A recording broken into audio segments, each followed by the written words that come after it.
વડોદરા મહાનગરપાલિકા દ્વારા શહેરની શોભા વધારવા અને નાગરિકોની સુવિધા માટે આમ તો લાખો રૂપિયાનો ખર્ચ કરવામાં આવે છે, પરંતુ શું ખરેખર આ લાખો રૂપિયાના ખર્ચે બનાવવામાં આવેલ સુવિધાનો નાગરિકો લાભ લઈ શકે છે ખરા?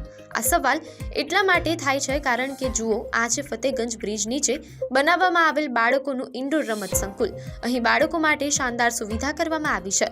રંગબેરંગી કલરથી દિવાલ પર દોરેલા ચિત્રો, ટેબલ ખુરશી મૂકવામાં આવી, પરંતુ ધૂળ ખાતી. જુઓ, આ ટેબલ ખુરશી કે પછી બાળકના રમતગમતના સાધનો ધૂળ ખાઈ રહ્યા છે. જો આ સંકુલ તૈયાર જ છે તો પછી બાળકો માટે શરૂ કરવા માટે રાહશેરી જોવાઈ રહી છે. ઘણા સમય પહેલા તૈયાર થયેલ ઇન્ડોર ગેમ બાળકો માટે ખુલ્લું કેમ મૂકવામાં આવતું નથી? લાખો રૂપિયા ખર્ચ કર્યા બાદ પણ બ્રિજની નીચેના ઇન્ડોર ગેમ શોભાના ગાંઠિયા સમાન બન્યું છે.